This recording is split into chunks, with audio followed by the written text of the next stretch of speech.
Hello, Thrive Loud listeners. At Thrive Loud, we are always connecting you, the listener, with amazing leaders that are thriving in their lives, their businesses, and their passions. We also have had hundreds of thriving women that have been featured on this podcast. Continuing this important effort, Thrive Loud with Lou Diamond, Success.com, and Clubhouse have joined together to create a special series called Elevating the Brilliant Minds of Women. You'll get a chance to learn about these incredible initiatives of women across the globe, hear about how they are thriving, and how you can connect with them today. Enjoy this amazing conversation, and after the episode, learn more about this powerful initiative.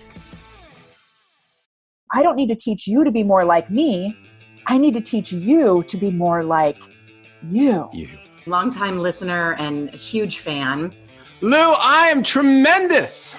And the more I'm plugged from technology and people, the more I can serve people with technology. What you're standing for with connection, I think it's the key to everything. You're just an amazing breath of fresh air for sure. Lou, you're a diamond in the rough, my man. Because for me, if I'm not living high energy, I'm surviving and I want to be thriving.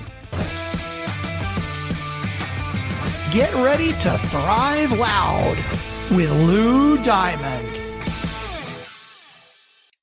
I love it.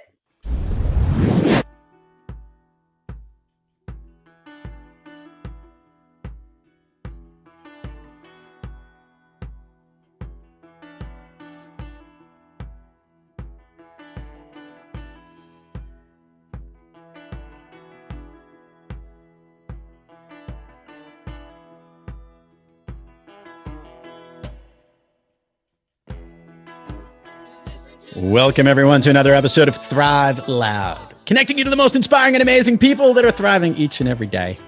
I'm your host, Lou Diamond. Today on Thrive Loud, we have a licensed clinical social worker, mental health therapist, international speaker, and entrepreneur. She specializes in treating trauma, grief, and anxiety disorders and believes embracing your true, authentic self is the product of healing the wounds and traumas of the past. We're going to hear her story and learn how she thrives each and every day. Part of our continuing series we are doing with Success.com, elevating the brilliant minds of women. Thrive Loud listeners. Nidhi, Tewari. Nidhi, how are you today? I'm doing great, Lou. Thank you so much for having me. How are you?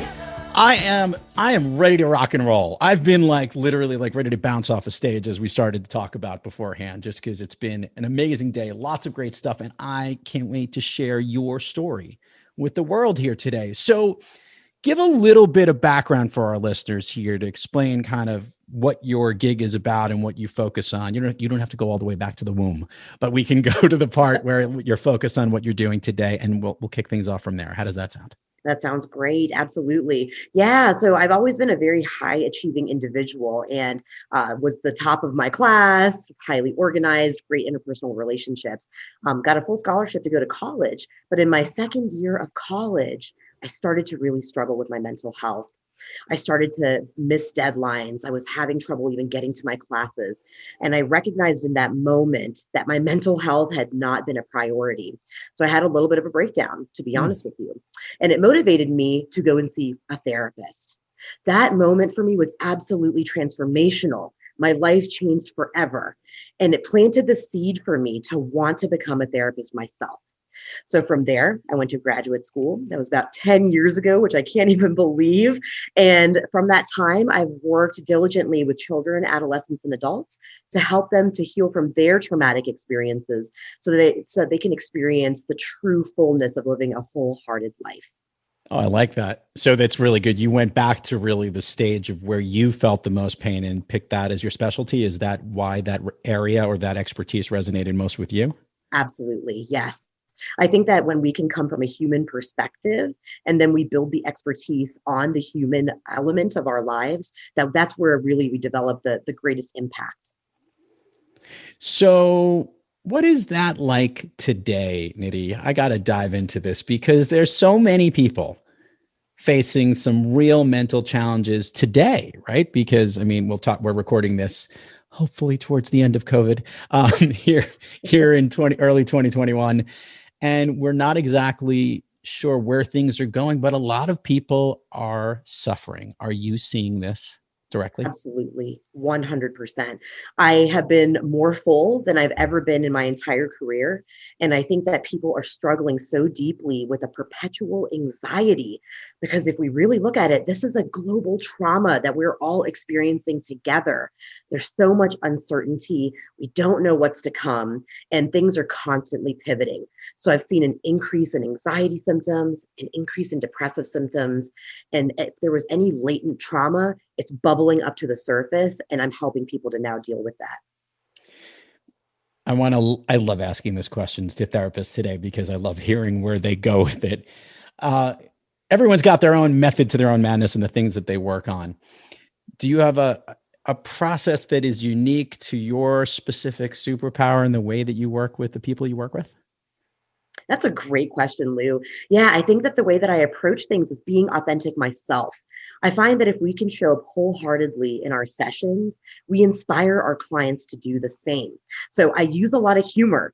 I'll be honest, I'm the cussing therapist, right? I show up and I'm not afraid if my client's okay with it, right? I'm not afraid to drop an F-bomb if that's what's needed in a moment. And I find that people's defenses melt away when I show up as a human being first. I bring the expertise, of course. I specialize in an intervention called EMDR, stands for eye movement, desensitization, and reprocessing. But that's just a technique, right? What really people connect to is who I am as a person and the way I allow them to feel seen and heard. I imagine that also really connects well with a younger generation too. The really showing your realness or your humor and all of those things that come through. Would you feel that's an effective tool that you may have learned over the years, more so than kind of just decided that's the avenue you're going to go to? Oh, for sure. Definitely. Yeah. When I worked with predominantly kids and teens, they loved being able to show up and curse in my office, because guess what? Everywhere else in their lives, they get reprimanded for that, but it's a part of their personality. And so if you allow them to have a safe space where mom and dad don't hear about it, right? And they get to be authentic and real with you, they're so much more invested then in the work that they're doing in therapy. Nidhi, I want to make sure you know this. You can fucking curse in here too in this podcast space. Okay.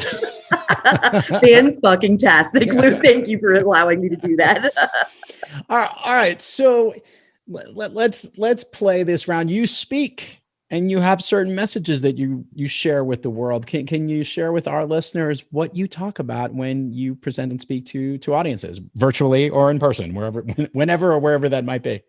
Sure. Yeah, I love discussing all things mental health.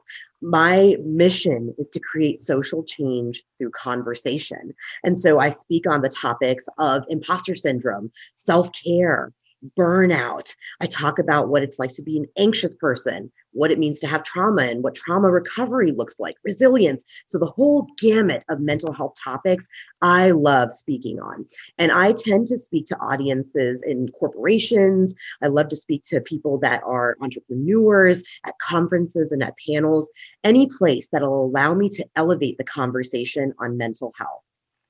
I gotta ask, why doesn't Nidhi have a fucking podcast show? I'm going to curse as much as possible, by the way, on this part of the episode. You can tell where my brain's at right now. Why don't you have a podcast show? Because this is, I can't think of anything else more specific. Can't you? Right. Well, I love that. I love that you're owning your authentic self.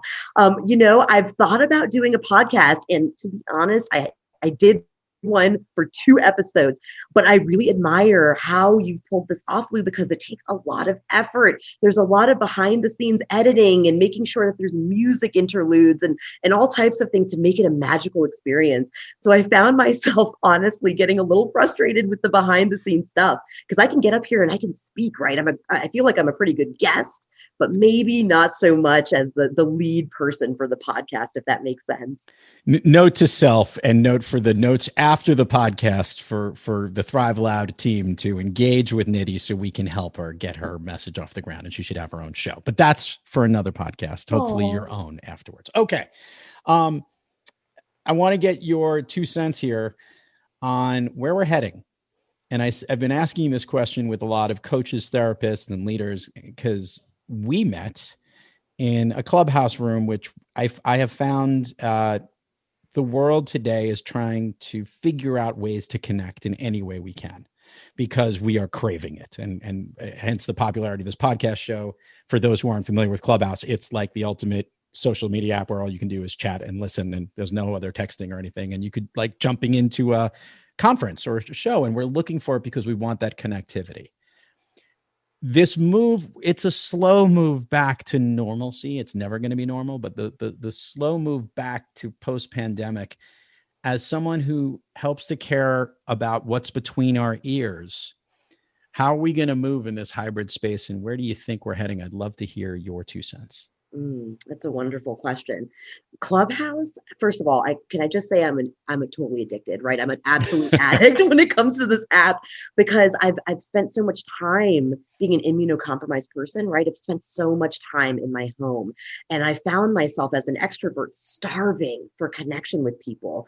So this app has provided a platform for me to connect with all different types of incredible human beings, including yourself. And so I find that people are investing more and more time and energy into this app because they're getting something on a human level. They're meeting a need, right, on a human level that hasn't been met.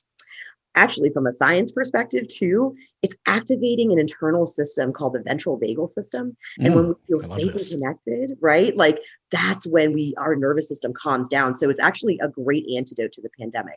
So where do I see things going? I see people wanting to connect more in these ways. Yeah. I think that we haven't seen the full effect of this pandemic yet. I think we're just starting to see the tip of the iceberg. And I think what we're going to really notice in the coming years is the mental health challenges and the feelings of isolation and struggles that people are encountering now. They may be amplified in the coming years because it takes time for trauma to sit. I'll tell you this. I think I think there's a yes and no to that, like the amplification. I'm sure germophobia is going to just be a huge thing for a long period of time. But I also think there'll be a moment where we're saying, oh, I'll never end up doing that. And our short-term memory will also kick in. As one of my colleagues, I'm going to give her the shout out, Jen Duplessis, has been constantly saying it's the soaring 20s that we're hoping to get to really fast. And I think we all need to go through a little bit of trouble. And I do agree. It's like we're in this hibernation, and how people emerge and come out of it is going to be unique. So get prepared to be busy, Nidhi. Hey, I'm opening up the schedule. If anybody's out there, feel free to hit me up. Nidhi, I love to ask these questions, especially to people that have the expertise in your area. You've been thriving in your business. You are an incredibly outgoing person, a hard-driven person that has followed her passion, which means that you are thriving on most days. However, we all have days when we're not quite kicking on all cylinders. Nidhi, when you have trouble thriving, who or what practice do you seek to get yourself back on the thriving track? Yes. So therapists, we're human too, right? We may look like we have our shit together at all times, but we don't. We're human first. So I have a great support network. I have a wonderful husband who shows up every day and makes a concerted effort to hear, hey, how was your day today? Tell me all about it. He helps to cook. He's such a sweet soul. So I lean on him a lot. I also have a great community of friends that are local that I talk with on a regular basis. And I'm linked to my own therapist. So I see her on an every 2-week basis. And it gives me an opportunity to do some personal development, process through the stressors, and be able to develop some great coping mechanisms to manage all of the demands on my time. Last thing I'll say is that I also have wonderful, wonderful mentors. They're exceptional therapists that I'm connected to. And so Dini Laliotis and Ana Gomez, they're my go-tos when it comes to staffing my cases, getting some support on a professional level. So it's really a comprehensive suite, honestly, that I've developed for myself in this time to help me to stay grounded. Nidhi, single-handedly the most comprehensive answer, and gave shout-outs to individuals to this question. I like it. I like the full rounded approach that you have for this. It doesn't shock me, though, because you're a very well-prepared person. People need to see her show notes that she filled out before the show. I feel like it was a homework assignment. I apologize. It wasn't that big of a deal, but you did a great job. Thank you. I appreciate that. Nidhi, let's do this right now. Let's go down the admin part of the show here. Share the links, websites, social media places, all the places people can find you. We will put it all in the show notes, but it always gets more engagement when they hear it directly from you. Perfect. Yes. So if you're looking for me to come and do a speaking engagement for your conference, your panel, your corporation, your business, whatever the case may be, you can reach out to me through my website, www.nidhi.tewari.lcsw.com. I'm also on Instagram, Facebook, and on Clubhouse. My handle is the same across the board. It's at Nidhi Tewari LCSW. So feel free to reach out on any of those platforms. My website is the most direct form of contact because it sends an email to me. And I would love to be able to meet with you and see how I can serve your needs. For those of you driving in the car and didn't want to write it down, that's NIDHITEWARI. How about that? You like how I did that? Perfect. Perfect. So well done. Nidhi, permission to go down Fun Street here on Thrive Loud. Let's do it. Okay, first of all, share with the listeners your all-time favorite movie or your most recent favorite movie, because this is pretty cool and a good story that you have a connection to. Yeah, so my favorite movie, and this is a little bit of a tearjerker for those of you out there, it's called The Namesake. And it's a beautiful, beautiful tale. Kal Penn is in it. He's the guy from Harold and Kumar, which you would never expect this guy to do an amazing job in a serious role. But oh my gosh, he blew my mind. It's the story of a first-generation Indian American here in the United States and growing up with parents who immigrated here with very little and built up a life for their kids. But it really speaks to the struggle of towing the line between two cultures, trying to balance being an Indian as well as being an American. And so it really pulled on my heartstrings because I could relate to so many different aspects. I really felt like at times I was seeing myself on the screen. So prepare to get your tissues to dab as you watch, because it's definitely a powerful movie. It's by the way, Kal Penn's been in a bunch of serious roles, and he even went to go work for President Obama at one point. He was a speech writer. I don't know if you knew that. Yes, I did. Yes. Yeah, he was part of their campaign, I think, right? That's correct. And I know he helped with some of the speeches and whatnot, and took a break from Hollywood at that point, and then obviously came back in. He is very good. And, but all those Harold and Kumar movies, they are spectacular. I do love the character he plays there. Yeah, I mean, those are my favorite comedies, to be honest with you. Those, I will rewatch those time and time again. All right, Nidhi. So here's what we're going to do. We're going to do the speed round of Fun Street, and it's really cool. I am going to ask you something, and I want you to share with me the first thing that comes to your mind. These are things that make you laugh, that lift you up, that motivate you, that pump you up, that make you thrive. Are you ready, Nidhi? I am ready. Okay.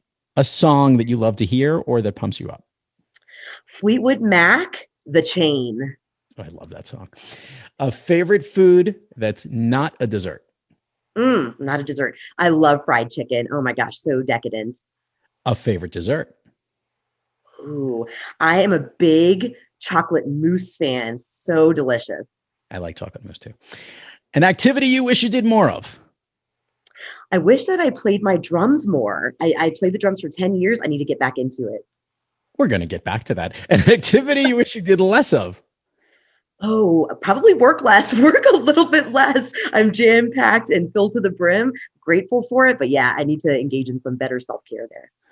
Nidhi, if you snap your fingers and can go anywhere in the world, where are you? Probably someplace tropical. I would say Fiji, because it's just pristinely clear water. And I'm about that tropical life. And now I'm going back to this here. You said that you were a drummer for 10 years. Do you have a favorite drummer that you idolized growing up? Ooh, that is a great question. I love Neil Peart from Rush. Oh my gosh, that guy is amazing. Also, if you listen to heavier music, the drummer from Tool is absolutely incredible. I mean, the fills are just mind-blowing.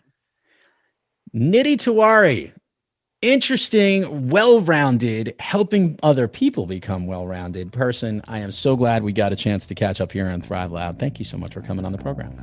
Thank you for having me, Lou. This was such a pleasure. And yeah, I would love to come back if you'll have me. And to all our listeners out there, thank you for joining us. And until next time, keep thriving onward and upward. And remember, be brief, be bright, be gone.